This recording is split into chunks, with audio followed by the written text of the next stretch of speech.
നമസ്കാരം സുഹൃത്തുക്കളെ. Tarot love energies എന്ന നമ്മുടെ ഈ ചാനലിൻ്റെ പുതിയൊരു അധ്യായത്തിലേക്ക് എല്ലാ മാന്യ പ്രേക്ഷകർക്കും എൻ്റെ വിനീതമായ നമസ്കാരം. സ്ക്രീനിൽ കാണിക്കുന്നതാണ് പേഴ്സണൽ റീഡിങ്ങിൻ്റെ വാട്സപ്പ് നമ്പർ. ഈ നമ്പറിൽ മെസ്സേജ് ചെയ്താൽ പേഴ്സണൽ റീഡിങ്ങിൻ്റെ വിശദാംശങ്ങൾ അവിടെ പറയുന്നതായിരിക്കും. ഇന്നത്തെ വായനയുടെ തലക്കെട്ടെന്ന് പറയുന്നത് ഈ വ്യക്തിയുടെ മുഖം ഓർത്തുകൊണ്ട് ഈ വായന കാണുക. ഈ വ്യക്തിയുടെ ഇപ്പോഴത്തെ മാനസികാവസ്ഥ എന്താണെന്ന് നമുക്ക് നോക്കാം. തീർച്ചയായിട്ടും നമുക്കിവിടെ കാണാൻ സാധിക്കുന്നത് ഇത് വളരെ നല്ലൊരു സോൾമേറ്റ് കണക്ഷനായിട്ട് കാണിക്കുന്നുണ്ട്. ഈ വ്യക്തിയുടെയും നിങ്ങളുടെയും എനർജി പ്രകാരം പറയുകയാണെങ്കിൽ വളരെ നല്ലൊരു സോൾമേറ്റ് കണക്ഷനായിട്ടാണ് കാണിക്കുന്നത്. ഇവിടെ നിങ്ങളുടെ മനസ്സുകൾ തമ്മിൽ ഒന്നിക്കാൻ വേണ്ടി ആഗ്രഹിക്കുന്നുണ്ട് എന്നുള്ളതാണ് നമുക്കിതിലൂടെ കാണാനായി പറ്റുന്നത്. അതുമാത്രമല്ല, ഇവിടെ പലതരത്തിലുള്ള സന്തോഷ വാർത്തകൾ നിങ്ങളെ തേടി എത്താൻ പോകുന്നു എന്നാണ് കാണിക്കുന്നത്. ഒരു വലിയൊരു മാറ്റത്തെയാണ് സൂചിപ്പിക്കുന്നത്. അതുമാത്രമല്ല, ഈ ഒരു റിലേഷൻഷിപ്പ് അല്ലെങ്കിൽ ഈ ഒരു പ്രണയബന്ധം, ദാമ്പത്യ ജീവിതം കാരണം നിങ്ങളും ഈ വ്യക്തിയും തമ്മിൽ ഒരുപാട് വിഷമിച്ചതായിട്ട് കാണിക്കുന്നുണ്ട്. ഒരുപക്ഷെ ഇപ്പോഴും വിഷമിച്ചുകൊണ്ടിരിക്കുന്നതായിട്ട് കാണിക്കുന്നുണ്ട്. അതാണ് ഈ വ്യക്തിയുടെ ഇപ്പോഴത്തെ മാനസികാവസ്ഥയായിട്ട് കാണുന്നത്. പക്ഷേ ഈ വ്യക്തിക്ക് നിങ്ങളെ സന്തോഷിപ്പിക്കണം എന്നുള്ള രീതിയിലുള്ള ചിന്തകളാണ് ഈ വ്യക്തിയുടെ മനസ്സിലേക്ക് വന്നുകൊണ്ടിരിക്കുന്നത്. നിങ്ങളോട് പോസിറ്റീവായിട്ട് സംസാരിക്കണം, പോസിറ്റീവായിട്ടുള്ള വാർത്തകൾ, അതായത് പോസിറ്റീവായിട്ടുള്ള കാര്യങ്ങൾ നിങ്ങളിലേക്ക് എത്തിക്കണം എന്നിങ്ങനെയുള്ള ഒരു മനസ്സാണ് ഈ വ്യക്തിക്കുള്ളത്. അതായത് ഇപ്പോൾ നിങ്ങൾ രണ്ടുപേരും തമ്മിൽ ഒരു വിവാഹം ചെയ്യുവാൻ വേണ്ടിയിട്ട് ആഗ്രഹിക്കുന്നുണ്ടെങ്കിൽ, നാളുകളായിട്ട് ആഗ്രഹിക്കുന്നുണ്ടെങ്കിൽ അതിൽ തടസ്സം നിൽക്കുന്നത് ഒരുപക്ഷെ ഈ വ്യക്തിയുടെ വീട്ടുകാരാണ്, അല്ലെങ്കിൽ വളരെ തടസ്സം വരുന്ന അവസ്ഥയിലൂടെയാണ് കടന്നു പോയിക്കൊണ്ടിരിക്കുന്നതെങ്കിൽ തീർച്ചയായിട്ടും അത് ഒരു ബാലൻസ് ചെയ്യാനായിട്ട് ഈ വ്യക്തി ആഗ്രഹിക്കുന്നുണ്ട്. അതിനു വേണ്ടിയിട്ട് ശ്രമിച്ചുകൊണ്ടിരിക്കുന്നതായിട്ടാണ് കാണിക്കുന്നത്. ഒരുപക്ഷെ ഈ വ്യക്തിയുടെ ഭാഗത്ത് നിന്നായിരിക്കാം, അത് വീട്ടുകാരിൽ നിന്നോ അല്ലെങ്കിൽ മറ്റുള്ളവരിൽ നിന്നോ ആയിരിക്കാം നിങ്ങളുമായിട്ടുള്ള കാര്യങ്ങൾക്ക് ഏറ്റവും കൂടുതൽ തടസ്സം നിൽക്കുന്നത്. അപ്പോൾ അതുകൊണ്ട് തന്നെ ആ ഒരു വിഷമം അല്ലെങ്കിൽ ആ ഒരു വിരഹ ദുഃഖം ഈ വ്യക്തിക്ക് ഉണ്ട്, ഈ വ്യക്തിയുടെ മനസ്സിൽ നല്ല രീതിയിലുണ്ട് എന്നാണ് കാണിക്കുന്നത്. അതുമാത്രമല്ല, നമുക്കിവിടെ കാണാൻ സാധിക്കുന്നത് ഈ വ്യക്തി നല്ല രീതിയിൽ പ്രാർത്ഥിക്കുന്നുണ്ട് എന്ന് തന്നെയാണ് നമുക്കിതിലൂടെ വ്യക്തമാകുന്നത്. നിങ്ങളിൽ നിന്നും ഈ വ്യക്തി ആഗ്രഹിക്കുന്നത് ഒരു വിജയം, സന്തോഷം, അഭിമാനത്തോടു കൂടി നിങ്ങളെ സ്വന്തമാക്കാൻ പറ്റണം. അതിലൂടെ അഭിമാനത്തോടു കൂടി ജീവിക്കാൻ സാധിക്കണം. നിങ്ങൾ രണ്ടുപേരും ഒരുമിച്ച് ജീവിക്കില്ല എന്ന് പറഞ്ഞവരുടെ മുന്നിൽ തലയെടുപ്പോടു കൂടി, തൻ്റെ ഇടത്തോടു കൂടി, അഭിമാനത്തോടു കൂടി ഈ വ്യക്തിക്ക് അവരുടെയൊക്കെ മുന്നിൽ നിങ്ങളെ കല്യാണം കഴിച്ച് കൊണ്ട് നടക്കണം എന്നാണ് ആഗ്രഹിക്കുന്നത്. ഇതൊരുപക്ഷെ നിങ്ങളുടെ ആദ്യത്തെ വിവാഹമായിരിക്കാം, രണ്ടാമത്തെ വിവാഹമായിരിക്കാം.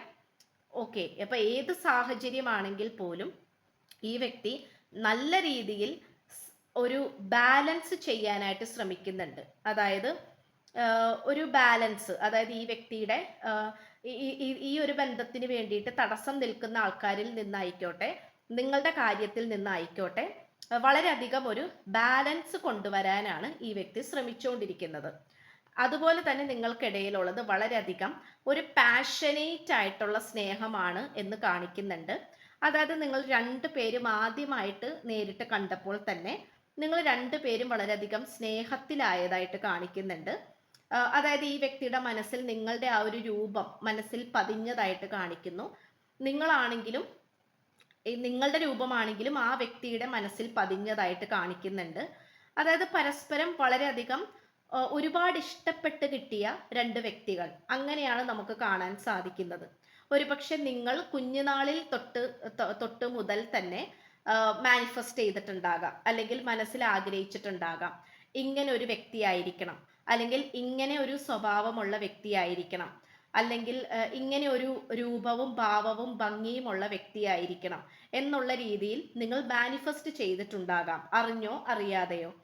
അതുപോലെ തന്നെ ഈ വ്യക്തിയും അങ്ങനെ ചെയ്തതായിട്ടാണ് കാണിക്കുന്നത്. അപ്പൊ ഇവിടെ നിങ്ങൾ രണ്ടുപേരും ഒരുപക്ഷെ എന്തിന് കണ്ടുമുട്ടി എന്നുള്ള കാര്യത്തിൽ നിങ്ങൾ രണ്ടുപേരും എപ്പോഴും അതിശയത്തോടു കൂടി വിചാരിക്കുന്ന ഒരു കാര്യമായിരിക്കാം. എങ്ങനെ നിങ്ങൾ രണ്ടുപേരും കണ്ടുമുട്ടി എന്നുള്ളത്. ഇവിടെ തീർത്തും നമുക്ക് കാണാൻ സാധിക്കുന്നത് നിങ്ങൾ രണ്ടുപേരും കണ്ടുമുട്ടിയിട്ടുള്ളത് ആ ഒരു മാനിഫെസ്റ്റേഷന്റെ ഭാഗമായിട്ടാണ് എന്നാണ് കാണിക്കുന്നത്. പക്ഷേ ആ ഒരു മാനിഫെസ്റ്റേഷനോടൊപ്പം തന്നെ ഇവിടെ കുറച്ചധികം ഒരു പരീക്ഷണ ഘട്ടങ്ങളായിട്ടും കാണിക്കുന്നുണ്ട്. അതായത് നിങ്ങൾക്ക് എന്തുകൊണ്ടും നല്ലൊരു കുടുംബ ജീവിതവും ഒരുമിച്ച് ജീവിക്കാനും യോജിച്ച ഒരു വ്യക്തിയാണ് ഈ പേഴ്സൺ. ഈ വ്യക്തിക്കാണെങ്കിലും നിങ്ങളും അങ്ങനെ തന്നെ ആയിട്ടാണ് കാണിക്കുന്നത്. പക്ഷേ നമുക്കിവിടെ കാണാൻ സാധിക്കുന്നത് ഇവിടെ നിങ്ങൾ രണ്ടുപേരും അത്രയും പെർഫെക്റ്റ് ആയിട്ടുള്ള കപ്പിൾസ് ആണെങ്കിൽ പോലും ധാരാളം നിങ്ങൾ രണ്ടുപേരും ദ്രോഹിക്കാൻ വേണ്ടിയിട്ട് മറ്റുള്ളവർ ശ്രമിക്കുന്നുണ്ട് എന്നാണ് കാണിക്കുന്നത്. അതായത് ശത്രുദോഷം, അല്ലെങ്കിൽ നിങ്ങളോട് വളരെയധികം അസൂയാലുക്കളായിട്ടുള്ള ആൾക്കാര്, നിങ്ങൾ ഒന്നിക്കരുത് എന്ന് മനസ്സിൽ വിചാരിക്കുന്ന ആൾക്കാര്, ഇങ്ങനെയുള്ള എനർജികളെയും നമുക്ക് കാണാൻ സാധിക്കുന്നുണ്ട്. അതുകൊണ്ട് തന്നെ നിങ്ങളായിട്ടുള്ള ഈ ഒരു സാഹചര്യം പുതിയ ഒരു വീണ്ടെടുപ്പിലേക്ക് വരണം. അതായത് പുതിയ ഒരു റീസ്റ്റാർട്ട്, പുതിയ ഒരു തുടക്കം, അല്ലെങ്കിൽ പുതിയ രീതിയിലേക്ക് വരണമെന്നും പല മാറ്റങ്ങളോട് കൂടി നിങ്ങളുമായിട്ട് പുതിയ ഒരു ജീവിതം തുടങ്ങി വെക്കണമെന്നും, അതായത് ഒരു വീണ്ടെടുപ്പ് നടത്തണമെന്ന് ഈ വ്യക്തി ആഗ്രഹിക്കുന്നുണ്ട്. അപ്പോൾ അതുകൊണ്ട് തന്നെ തീർച്ചയായിട്ടും ഈ വ്യക്തി അതിന് വേണ്ടിയിട്ടുള്ള തയ്യാറെടുപ്പുകളിലായിട്ടാണ് നമുക്ക് കാണാൻ സാധിക്കുന്നത്. ഇപ്പോൾ ഒരുപക്ഷെ നിങ്ങൾ രണ്ടുപേരും ബ്രേക്കപ്പ് അവസ്ഥയിലൂടെ പോയിക്കൊണ്ടിരിക്കുന്ന ആൾക്കാരായിരിക്കാം, ഇല്ലെങ്കിൽ നോ കോണ്ടാക്ട് അവസ്ഥയിലും ആയിരിക്കാം. നിങ്ങൾ രണ്ടുപേരും ഒരുമിച്ച് ഒരുപക്ഷെ നന്നായിട്ട് സംസാരിക്കുന്നത് പോലും ഇല്ലായിരിക്കാം. കാരണം മറ്റുള്ളവർക്ക് വേണ്ടി, അവരെയൊക്കെ ബോധിപ്പിക്കാൻ വേണ്ടി നിങ്ങൾ പരസ്പരം വഴക്കിട്ടിരിക്കുന്നതായിട്ടും അല്ലെങ്കിൽ അകന്നു നിൽക്കുന്നതുമായിട്ടാണ് കാണിക്കുന്നത്. പക്ഷേ അത് ഒരിക്കലും ഒന്നിൻ്റെയും അവസാനമല്ല. കാരണം ഈ ഒരു റിലേഷൻഷിപ്പ് അങ്ങനെയൊന്നും നിന്നു പോകില്ല എന്നുള്ളതാണ് കാണിക്കുന്നത്. അപ്പോൾ തീർച്ചയായിട്ടും നമുക്ക് കാണാൻ സാധിക്കുന്നത് ഇവിടെ അത്ഭുതങ്ങളിലാണ് ഈ വ്യക്തി വിശ്വസിക്കുന്നത്. കാരണം ഈ വ്യക്തി ആദ്യമായിട്ട് നിങ്ങളെ കണ്ടപ്പോൾ തന്നെ ഈ വ്യക്തിയുടെ മനസ്സ് പറഞ്ഞത് നിങ്ങളെ തന്നെ മതി എന്നുള്ള രീതിയിലാണ്. അതുപോലെ ഈ വ്യക്തിയുടെ എനർജി നോക്കുകയാണെങ്കിൽ എത്ര കഷ്ടപ്പെട്ടാലും വേണ്ടില്ല, ആഗ്രഹിച്ച കാര്യം നേടിയെടുത്തിരിക്കും എന്നിങ്ങനെയുള്ള ഒരു മനോഭാവത്തിലുള്ള ഒരു പേഴ്സൺ ആയിട്ടാണ് കാണിക്കുന്നത്. അതിപ്പോ സ്നേഹത്തിന്റെ കാര്യത്തിലല്ല, എന്ത് കാര്യത്തിലാണെങ്കിലും, ഒരു ജോലിയുടെ കാര്യമായിരിക്കാം, പഠിത്തമായിരിക്കാം, സാമ്പത്തികമായിരിക്കാം, എന്ത് കാര്യം നോക്കുകയാണെങ്കിൽ പോലും ഈ വ്യക്തി ഒരു കാര്യം ടാർഗറ്റ് ചെയ്തിട്ടുണ്ടെങ്കിൽ അതുമായിട്ട് ഈ വ്യക്തി വന്നിരിക്കും, അല്ലെങ്കിൽ അത് നേടിയിട്ടേ ഈ വ്യക്തി വരികയുള്ളൂ, ഈ വ്യക്തിയുടേതാക്കി മാറ്റിയിട്ടേ ഈ പേഴ്സൺ വരികയുള്ളൂ എന്നാണ് നമുക്കിവിടെ കാണാൻ സാധിക്കുന്നത്. അതുകൊണ്ട് എന്തിനും തയ്യാറായ ഒരു നട്ടലുള്ള, നല്ല മനസ്സുള്ള, ഉറച്ച തീരുമാനമുള്ള, ഉറച്ച മനസ്സുള്ള, ട്രൂ ഇന്റൻഷനായ ഒരു വ്യക്തിയായിട്ടാണ് കാണിക്കുന്നത്. അത് മാത്രമല്ല ഈ വ്യക്തിയുടെ ജീവിതത്തിൽ ധാരാളം വിജയങ്ങൾ ഈ വ്യക്തി ഉണ്ടാക്കിയെടുത്തിട്ടുണ്ട്. അപ്പൊ അതുകൊണ്ടൊക്കെ തന്നെ ഓവർ കോൺഫിഡൻസ് ആണ് എന്ന് വേണമെങ്കിൽ പറയാം. അപ്പോൾ ആ ഒരു പാഷൻ, നിങ്ങളോടുള്ള ആ ഒരു സ്നേഹം, അതൊരിക്കലും ഇവിടെ മാഞ്ഞു പോകില്ല.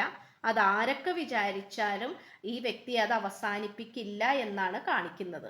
അപ്പോൾ നിങ്ങളുമായിട്ട് ഒരുമിച്ചുള്ള ഒരു കുടുംബ ജീവിതം, അല്ലെങ്കിൽ ഒരുമിച്ച് ജീവിക്കുന്നതായിട്ട് ഈ വ്യക്തി മനസ്സിൽ സങ്കല്പിച്ച് അത് മനസ്സിൽ ഉറപ്പിച്ചു പോയി. അപ്പോൾ അതിനെ മാറ്റിയെടുക്കാനായിട്ട് മറ്റാർക്കും കഴിയില്ല, അല്ലെങ്കിൽ ഈ വ്യക്തിയെ വഴിതെറ്റിക്കാനായിട്ട് ഒരാളെ കൊണ്ടും സാധിക്കില്ല എന്നുള്ളതാണ് ഈ വ്യക്തിയുടെ എനർജിയിൽ നിന്നും നമുക്ക് മനസ്സിലാകുന്നത്. ഓക്കെ, അപ്പൊ ഇത്രയാണ് നമുക്ക് കിട്ടിയിട്ടുള്ളത്. എന്തായാലും നല്ല രീതിയിൽ മാനിഫെസ്റ്റ് ചെയ്യാനൊക്കെ നല്ല കഴിവുള്ള വ്യക്തിയാണ്, നിങ്ങൾക്കും ആ കഴിവുണ്ട്. അപ്പോൾ എത്ര താഴ്ന്ന അവസ്ഥയിലേക്ക് പോയാലും വീണ്ടും ഈ വ്യക്തി ഉയരങ്ങളിലേക്ക് തന്നെ വന്നുകൊണ്ടിരിക്കും. ഒരിക്കലും എന്താ പറയാ, വേരോടെ പിഴുതെടുത്ത് കളയാൻ സാധിക്കില്ല. വീണ്ടും വീണ്ടും ഉയർന്നു തന്നെ വന്നുകൊണ്ടിരിക്കും എന്നാണ് കാണിക്കുന്നത്. അപ്പൊ തീർച്ചയായിട്ടും ഈ വ്യക്തിയുടെ സോൾ പവർ വളരെയധികം ഉയർന്ന തലത്തിലാണ്. ഈ വ്യക്തിയുടെ എനർജി ഹൈ എനർജിയാണ്. അപ്പോൾ അതിലേക്ക് ഈ വ്യക്തിനെ എന്താ പറയാ, ഈ വ്യക്തിനെ ആർക്കും അങ്ങനെ പെട്ടെന്ന് അങ്ങോട്ട് കീഴ്പ്പെടുത്താൻ സാധിക്കില്ല. അപ്പൊ ഇത്രയാണ് നമുക്ക് പറയാൻ സാധിക്കുന്നത്. അപ്പോൾ ചാനൽ ഇഷ്ടപ്പെട്ട് കഴിഞ്ഞാൽ സബ്സ്ക്രൈബ് ചെയ്യണം. വീഡിയോ ഇഷ്ടപ്പെട്ടാൽ ലൈക്ക് ചെയ്യുക, ഷെയർ ചെയ്യുക, നിങ്ങളുടെ വിലയേറിയ അഭിപ്രായങ്ങൾ രേഖപ്പെടുത്തുക, കമന്റ് ബോക്സിൽ രേഖപ്പെടുത്തുക. പുതിയൊരു അധ്യായത്തിൽ കാണുന്നത് വരേക്കും എല്ലാ മാന്യ പ്രേക്ഷകർക്കും എൻ്റെ വിനീതമായ നമസ്കാരം. നന്ദി, നമസ്കാരം. God bless you.